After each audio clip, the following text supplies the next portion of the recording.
क्या law and order police को authority है कि वो बाइक सीज कर सकते या कार्स जो ईएमआई नहीं पे करने पे क्या केस बुक हो सकता है या जेल भी हो सकती है? आई मीन आम जनता आम जी पुलिस स्टेशन जाने से डरते। सर एडवोकेट को जज बनने के लिए कितना टाइम लगता? एडवोकेट के पास पावर्स क्या रहते? देखिए, एडवोकेट्स के पास काबिलियत रहती। पुलिस के पास राइट है पब्लिक प्लेस में पब्लिक को जैसा मारते या पीएस में भी मारते क्रिमिनल्स को, क्या पुलिस के पास राइट है वो?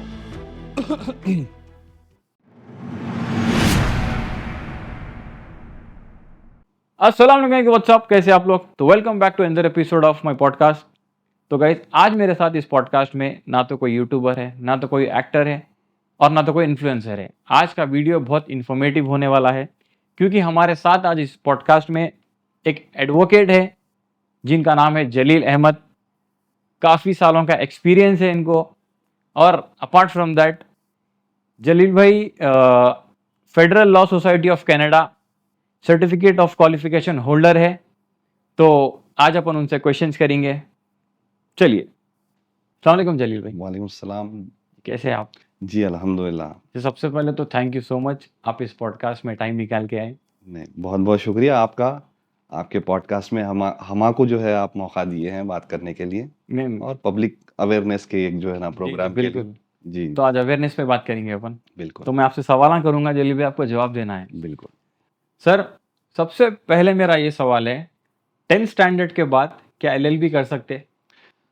10th स्टैंडर्ड के बाद एलएलबी का कोई जो है ना तसव्वुर नहीं है, लेकिन आप सवाल कर सकते हैं कि एलएलबी करने के लिए क्या क्वालिफिकेशन चाहिए। देखिए, एलएलबी करने के लिए जो है ना, अगर कोई इंटरमीडिएट चाहे कोई भी स्ट्रीम से हो, चाहे वो सीईसी से हो, बाईपीसी से हो, एमपीसी से हो, अगर वो एज ए लॉ उनका कैरियर बनाना चाह रहे हैं तो इंटरमीडिएट के बाद जो एलएलबी करने के लिए जो है ना एक एंट्रेंस एग्जाम होता है, वो कोर्स 5 इयर्स का रहता। वो इंटीग्रेटेड बीएलएलबी हो सकता, इंटीग्रेटेड बीबीएलएलबी हो सकता, लेकिन आप 5 इयर्स के लिए करना है वो इंटीग्रेटेड 1 साल आपको बचेगा। अदरवाइज उसका और एक भी तरीका ये है, कोई ग्रेजुएट है, जैसे कि मान लीजिए बीकॉम, बीएससी, या फिर इंजीनियर भी समझिए आप, इंजीनियर भी अगर कोई किया हुआ है तो उसके लिए भी जो है ना फिर एलएलबी का रास्ता खुला हुआ है। वो 3 साल का रहेगा। अगेन फिर जो है ना एंट्रेंस एग्जाम देना है, उसके बाद 3 साल का जो है ना एलएलबी कोर्स रहेगा। 10th के बाद आप नहीं बोल सकते कि एलएलबी जो है ना कर सकते क्या।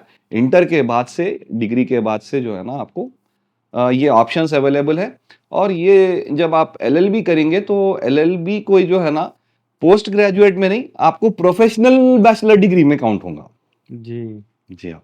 ओके सर, अभी जो मैं आपसे क्वेश्चंस करूंगा ये पब्लिक के भी क्वेश्चंस रहेंगे जी सिर्फ मेरे नहीं रहेंगे। जी पब्लिक के कैसा रहेंगे, मतलब मैं जो भी मेरे पास गेस्ट आते, मैं एक दिन पहले स्टोरी रखता हूँ कि मेरे पास आज कोई आने वाले हैं, तो लोग क्वेश्चंस मेरे को सजेस्ट करते जी। तो आगे जो भी सवाल रहेंगे वो पब्लिक के रहेंगे। एडवोकेट के पास पावर्स क्या रहते? देखिए, एडवोकेट्स के पास काबिलियत रहती, एडवोकेट्स के पास पावर्स नहीं रहते। एडवोकेट्स मान लीजिए, देखिए एडवोकेट एक वकालत एक ऐसी चीज है, यहीं पे थोड़ा सा जो है कंफ्यूजन है। वकालत जो रहती कानून के तौर पे जो है ना हम काम करते, या हम जो है ना कानून के हिसाब से काम करवाते आप, लेकिन उसमें कोई पावर्स अगर आप ढूंढेंगे तो आप पावर्स कुछ भी नहीं रहेंगे आपको। एडवोकेट एक ऐसा है, कानून का माहिर रहेगा और वो सब चीज उसके दिमाग में रहेंगी। बिल्कुल। देखिए, वकील क्या बेचते, कोई फिजिकल चीज नहीं बेचते वो लोग, कोई इमेजिनरी चीज नहीं बेचते वो लोग, जो है कानून के अल्फाज बेचते। ठीक है, क्या बात है। तो हम लोग जो है वकील, सिर्फ हमारा जो पेशा है, हम क्या बेचते हैं बोल तो हमारे अल्फाज बेचते। पावर्स की अगर बात अगर आ जाएंगी आपको, तो पावर्स जो है ना अब जैसा पुलिस ऑफिसर्स है, पुलिस ऑफिसर्स के पास कुछ पावर्स रहते है, उनके पास पावर्स जो वेस्टेड रहते हैं उनके ऊपर। आप फिर कोई हायर ऑफिशियल्स या दूसरे डिपार्टमेंट के जो है ना आप चले जाइए, मैनेजर्स हो गए या जो है सीएमओ, उन्हें क्या बोलेंगे, जो इंटरनल मैनेजरियल ऑफिशियल वर्क करते हैं उनके पास भी कुछ पावर्स रहते हैं, लेकिन वकीलों के पास पावर्स नहीं रहते। वकीलों के पास सिर्फ काबिलियत रहती, वो लोग जो है ना कानूनदार रहते, कानून के हिसाब से कोई काम किया या नहीं किया है वो बता सकते हो। ये एक बात है। दूसरी बात, अगर आप पावर्स की बात कर रहे हैं तो हमारे दूसरी साइड अगर चले जाएंगे, जैसे हमारे पास जो है ना प्राइवेट एडवोकेट्स होते हैं और पब्लिक प्रोसिक्यूटर्स होते हैं जो गवर्नमेंट जो है ना अपॉइंट करते हैं। पब्लिक प्रोसिक्यूटर्स के पास भी ऐसा आप ये नहीं बोल सकते कि पावर्स है बोल के। उनका काम क्या रहता कि फिर वही जो है ना उनका केस रिप्रेजेंट करते, जो पुलिस जो बनाती है केस वो रिप्रेजेंट करते हो ओके। जजेस के सामने, मैजिस्ट्रेट के सामने वो। लेकिन इसको आप इसका अल्फाज जो है ना ये नहीं बोल सकते कि उनका ने क्या पावर्स है। पावर्स जो है ना कुछ भी नहीं है, काबिलियत है। बस हम जो है ना वकालत एडवोकेसी एक ऐसी है, कानूनदा काम है। कानूनदा काम में क्या गलतियां हुए वो बता सकते, कानूनदा काम कैसा करना है वो बता सकते।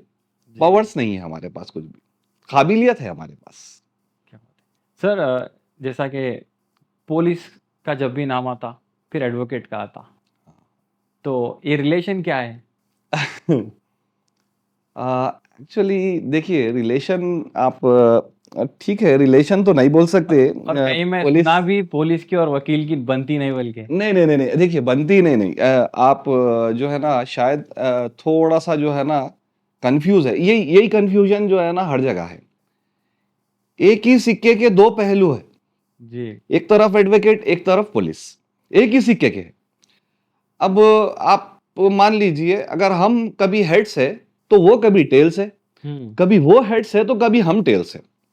ये एक ही सिक्के के दो पहलू है। इस वजह से शायद अगर पुलिस का नाम आया तो वकील जो है ना, वकील को लोग याद करते।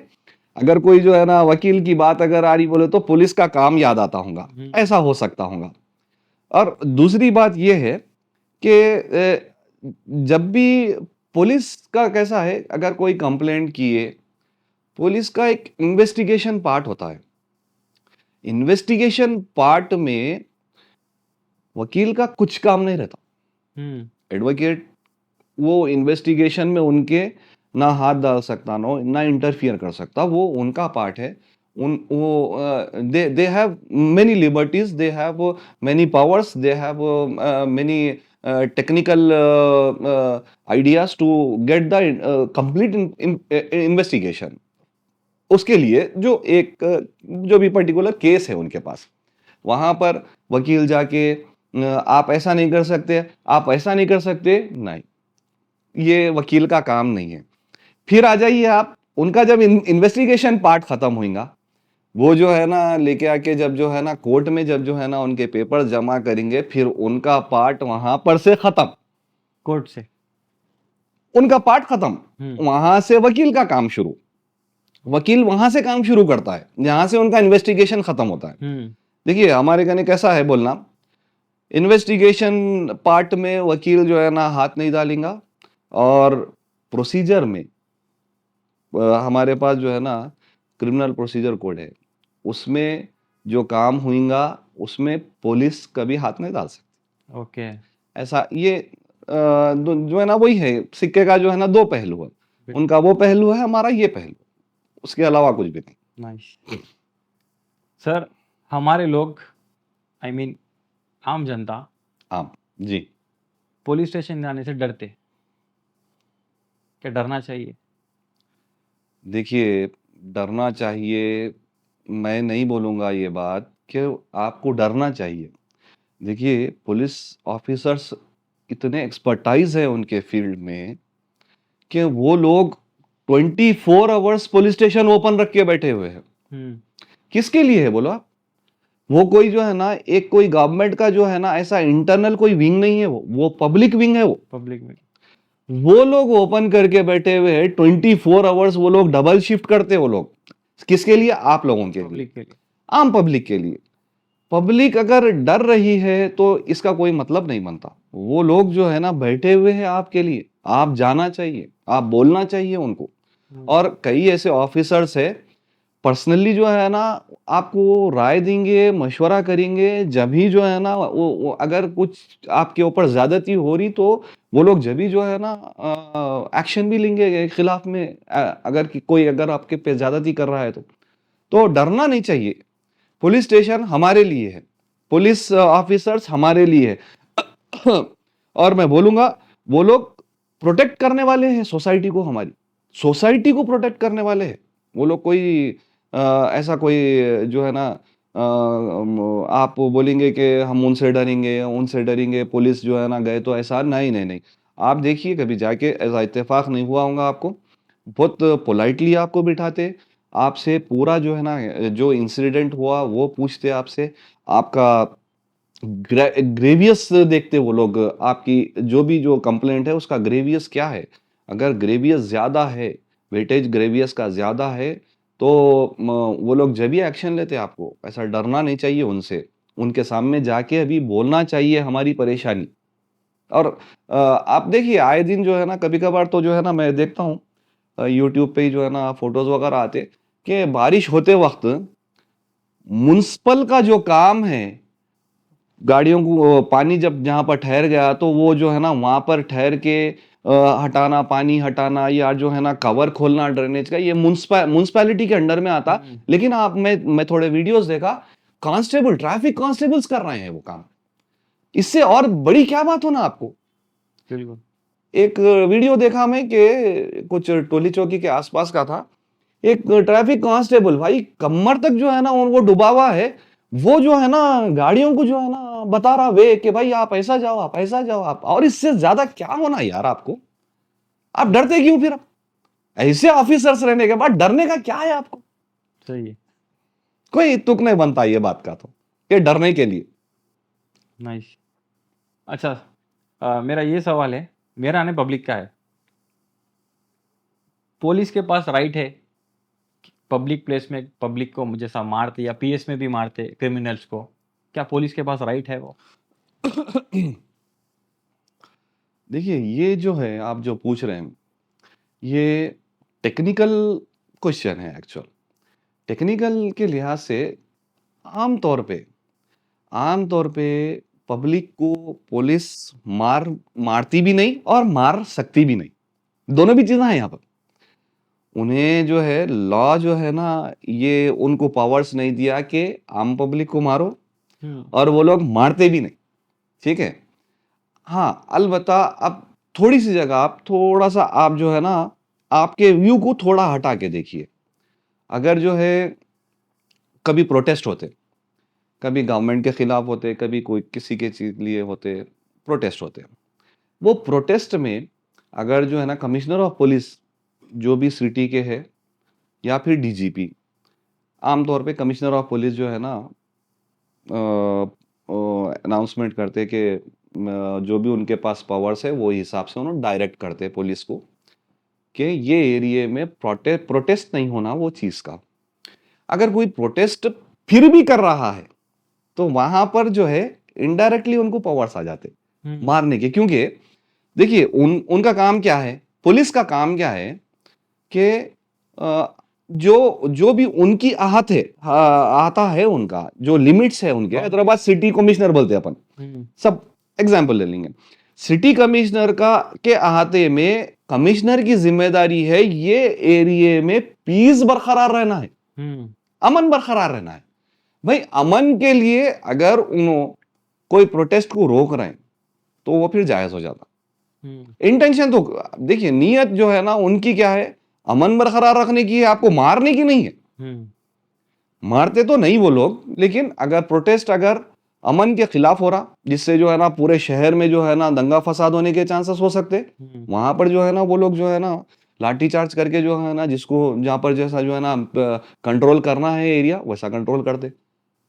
आमतौर पे मारने की तो जो है ना हमारे पास ऐसी कोई उनका ने पावर्स भी नहीं रहते और मारते भी नहीं उन्होंने। आमतौर पे खाली ऐसी नहीं मारेंगे, कोई भी नहीं मारेंगे ना भाई। इवन जो है ना अगर आप पुलिस डिपार्टमेंट को छोड़ के आप मिलिट्री को भी अगर चले जाएंगे, आप मिलिट्री भी जो है ना जब तक जो है ना अटैक नहीं करेंगी, जब तक जो है ना कुछ आगे वाला जो है ना मुल्क जो है ना हमारे को जो है ना कुछ नहीं बोलेंगे।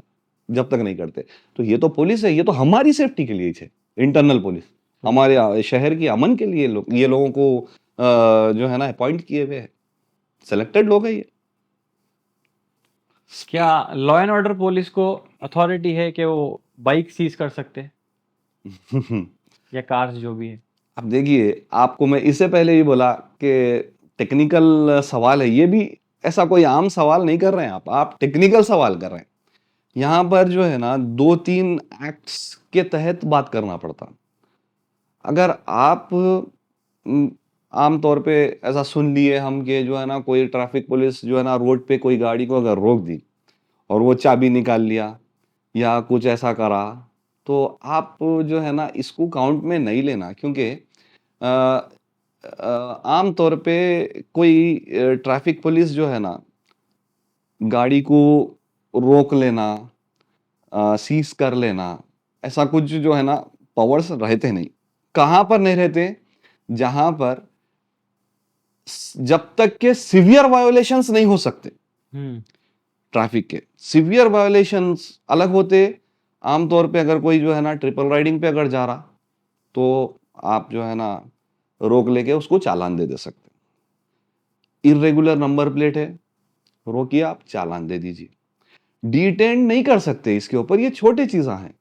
लेकिन फिर अगर आप बड़े चीजों पे जाइए, बड़े क्राइम्स पे जाइए, बड़े वायोलेशंस पे जाइए आप, जैसे कि जो है ना वायोलेशन ये हो गया कि जो है ना जाते वक्त जो है ना किसी का एक्सीडेंट हो गया Hit and और run. उसकी, नहीं हिट एंड रन नहीं, आप उसका जो है ना पैर वगैरह कुछ जो है ना फ्रैक्चर हो गया और वो जो है ना जब भी इंसिडेंट में एक्सीडेंट में बेहोश हो गया करके बोल, तो आप वो तो जो है ना सीवियर है।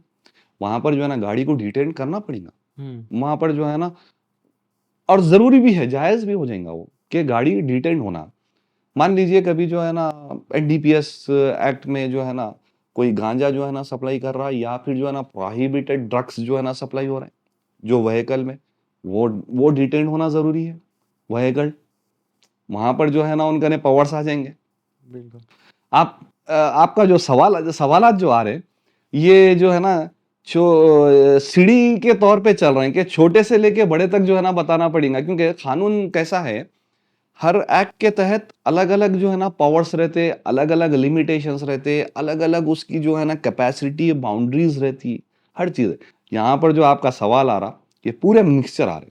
तो अगर उसको मैं अभी सेग्रीगेट नहीं करूंगा ना, तो आपके जो आम तौर पे जो देखने वाले हैं, आपके जो व्यूअर्स है, उनके पास चले जाएंगी बात के भाई अरे नहीं नहीं कर सकते, गाड़ी जो है ना सीज नहीं कर सकते, कहते चलो प्रोहिबिटेड आइटम जो है ना जा सकते हैं। नहीं नहीं नहीं, जो प्रोहिबिटेड है वहां पर जो है ना सीज करना है, एक्सीडेंट हुआ तो सीज करना है। अदरवाइज ये छोटे मोटे जो ट्रैफिक के रूल्स वायलेशन हो रहे, सिग्नल जंप हो गया, ट्रिपल राइडिंग हो गई, इरेगुलर नंबर प्लेट हो गया, इसके लिए तो जो है ना वो लोग करते भी नहीं यार।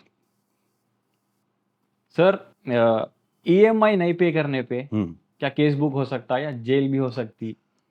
आजकल ईएमआई नहीं पे करे तो मैसेजेस आ रहे हैं बैंक की तरफ से या कोई कंपनी की तरफ से कि आपके खिलाफ केस बुक हो गया, हम्म। आपको पीएस को बुला रहे हैं, जाना है। तो इज इट करेक्ट? देखिए, ईएमआई बोले तो आप फिर सवाल भी जो है ना पूरा करिए थोड़ा। ईएमआई मतलब होम लोन, ईएमआई, हाँ, बाइक के किस्त के लोन, लिए, अच्छा कार लोन, अच्छा, credit cards, I am talking about जी, दिस। ओके। देखिए, बाइक की ईएमआई हो गई, या पर्सनल लोन हो की ईएमआई हो गई, या फिर क्रेडिट कार्ड्स हो गए, इसके लिए जो आप बोल रहे हैं कि बैंक वाले जो है ना खानदान में फोन कर रहे हैं, ऐसा जो है ना आपको डिग्रेड कर रहे हैं सोसाइटी में, ये उनका इमोरल वे है। ये कोई कानून नहीं बोलता कि कोई पैसे अगर जो है ना किसी कन से रिकवर करना है, तो आप कोई भी इलीगल वे से इमोरल वे पे जाके आप जो है ना पैसे वसूल करो, नहीं बोलता ये। अब पहले तो आप जो है ना कैपेसिटी देखना किसी की देने की, देने वालों की, किसी को दे रहे हैं। और वैसे भी क्या है, हालात जो है ना सर्टन नहीं रहते, कभी भी नहीं रहते। सर्टेनिटी कभी नहीं रहती लाइफ में, किसी के भी नहीं रहते भाई। अप्स एंड डाउन सब। अप एंड डाउन होते।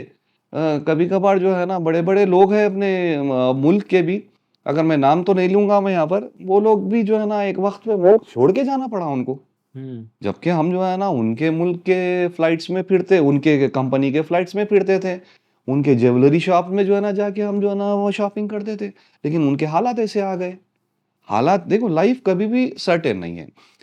उसको मद्देनजर रखते हुए जब हम ईएमआई वगैरह ले रहे हैं तो हमारा भी काम है, देखो एज ए रिस्पॉन्सिबल सिटीजन आप जो है कोई ऐसा जो है अगर आपका ने कैपेसिटी नहीं है तो आप मत लीजिए। अगर आपके पास लाइसेंस नहीं है तो आप गाड़ी नहीं चलाना। आप रिस्पॉन्सिबल सिटीजन बनो आप पहले, उसके बाद हम डिस्कस कर सकते हैं इनके ऊपर कि इनो क्या है, इनो क्यों कर रहे हैं ऐसा, इनो क्या एज ए एक्ट के तहत बोलो आप या कानून के तौर पे क्या लीगली काम कर रहे हैं क्या ये लोग तो इलीगल है। फिर आप भी जो है ना नहीं दे के भी जो है ना आप एक जो है ना नाम खराब कर रहे हैं, आपका अपना सोसाइटी में नाम खराब कर रहे हैं आपका। और वो लोग क्या कर रहे हैं कि जो उनके रिलेटिव्स को इनके उनके ही जो है ना लोगों को जो है ना कॉल करके उसकी जो है ना वैल्यू जो है ना उसकी जो इज्जत है वो जो है ना सोसाइटी में खराब कर रहे हैं। इससे होगा क्या, इससे लड़ेंगे आपस में, लड़ाई होंगी एक बार। अब आप ही है, अगर मैं जो है ना अगर आपको जो है पैसे वापस लेने की जगह मैं आपको कुछ जो है ना गैर गलत अगर आपके फैमिली को बोलूंगा तो क्या करेंगे आप? पैसे तो बाजू रख देंगे, आपका पहले हाथ उठेगा। सही है obvious। क्या होगा फिर? अब इससे क्राइम बढ़ेगा। और ये वो बैंक का तरीका, बैंक वालों की बात है ये। अब आ जाइए पुलिस कने या जो है ना आप बोल सकते हैं कि जो है ना कानून के तौर पे जो है ना अगर ईएमआई के लिए कोई अगर जो है ना ऐसी हरकत अगर कर रहा तो वो जो है ना जाके पुलिस कंप्लेंट वगैरह करके वसूलना करना। देखिए छोटे जो जैसे टू व्हीलर लोन हो गया, पर्सनल लोन हो गया, वो जो है ना पैसे वसूल करने के लिए वो लोग जो है ना रिकवरी एजेंट्स को रख रहे हैं, रिकवरी एजेंट्स उसके पैसे ले रहे हैं, ठीक है। अब रिकवरी एजेंट्स जो है ना आपको बोलते कि हम पुलिस में कंप्लेंट करते बोल के, भाई पुलिस में जो है ना कंप्लेंट करने के लिए क्या पुलिस वाले क्या रिकवरी एजेंट है क्या भाई? भाई पुलिस ऑफिसर्स है यार, वो क्या मजाक है। सही। लोग भी जो है ना देखिए आपको वैल्यू करने की बात है। भाई कोई एक बंदा एक ऑफिसर जो है अपने अपने एरिया में जो है ना अमन रखने के लिए कभी कभार 24 आवर्स जो है ना ड्यूटी पे रहते हैं भाई वो लोग। क्या वो लोग जो है ना उनके ही जो है ना एरिया में रह के रहने वालों के लिए जो है ना कोई दूसरा आया पैसे वसूलने के लिए तो क्या रिकवरी एजेंट बनेंगे क्या यार? वो ऐसा नहीं होता यार। ये आम पब्लिक जो है ना ऐसा सोचती है। पुलिस ऑफिसर्स जो है ना ऐसे ये रिकवरीज में जो है ना नहीं इन्वॉल्व होते वो लोग। इवन आपको जो है ना अगर आप देना है, सपोज अगर आप जाके कंप्लेंट करें कि वो लोग हरासमेंट कर रहे हैं मेरे को, ऐसा मैं पैसे देना हूं बोले, तो आपको एडवाइस देंगे वो लोग कि ये सिविल है, ये सिविल में आप जाके आप सिविल के जो है ना आप कुछ भी जो है ना सिविल तौर पे जो है ना कर सकते हैं, ये क्रिमिनल नेचर नहीं होता बोल के आपको एडवाइस करते वो लोग। तो वो लोग तो जाके जिस जो लेना है उन्हें तो जा भी नहीं सकता वहां पर, वो लोग सीधा जो है ना इनकार कर देते और उनके लिमिट्स में नहीं आता वो रिकवरी के लिए। तो सिविल मैटर में पुलिस इन्वॉल्व नहीं हो सकती? नहीं हो सकती। क्रिमिनल अलग है, सिविल अलग है। सिविल मैटर्स यानी जायदाद के हो गए, किराए के हो गए, मनी रिकवरी हो गई, ये सिविल के हो गए। अब क्रिमिनल बोले तो अब मारम तोड़ी हो गया। आप जो है ना कुछ भी क्राइम कर रहे हैं, चोरी कर रहे हैं, स्नैचिंग कर रहे हैं, आप इलीगल ड्रग्स बेच रहे हैं, ये क्रिमिनल में आ जाएगा। अब जब अगर ईएमआई में अगर फिर जो है जैसे कि मॉर्टगेज लोन हो गया, मॉर्टगेज लोन पे एक ऐसा है सरफेसी एक्ट जो है ना उस पे लगता है। सरफेसी एक्ट का एक अलग एक्ट है वो। अब अगर मैं आपको बोलना शुरू करूंगा तो शायद जो है ना आपके 4-5 एपिसोड चले जाएंगे, तो बेहतर ये है कि अगर अपन कोलैटरल सिक्योरिटी में अगर जा रहे हैं जहां पर सरफेसी एक्ट लगेगा वहां पर शायद कंपनी, वो भी दैट टू कोई रिकवरी एजेंट नहीं, कंपनी कोई भी बैंक अगर दे रही जिसके पास लाइसेंस है, सारी चीजों का जो है ना वो लीगल है, लीगल फाइनेंशियल इंस्टीट्यूट है वो, तो वो जो है ना सरफेसी एक्ट के तहत उनको जो है ना थोड़ा क्रिमिनल प्रोसीडिंग्स में ला सकती। अदरवाइज ये जो आप क्रेडिट कार्ड बोल रहे हैं, आप टू व्हीलर बोल रहे हैं, ये तो जो है ना क्रिमिनल प्रोसीडिंग्स में नहीं आ सकते। ये रिकवरी के लिए जो है ना नहीं है ना भाई, पुलिस ऑफिसर्स है वो, पुलिस ऑफिसर्स नहीं हो सकता। ये बात तो जमने वाली बात भी नहीं है, ये सवाल भी नहीं है ये। ठीक। सर एडवोकेट को जज बनने के लिए कितना टाइम लगता? एडवोकेट को जज बनने के लिए देखिए, जब जो है ना एलएलबी आप कंप्लीट करते हैं, कोई भी एलएलबी हो जाए, जैसा मैं बोला, मैं इंटरमीडिएट के बाद बीए एलएलबी हो गया या बीबीए एलएलबी हो गया, बीकॉम एलएलबी हो गया, वो इंटीग्रेटेड कोर्सेस है, वो 5 साल। या फिर अगर ग्रेजुएशन के बाद अगर जो है ना कोई एलएलबी कर रहे हैं तो 3 साल।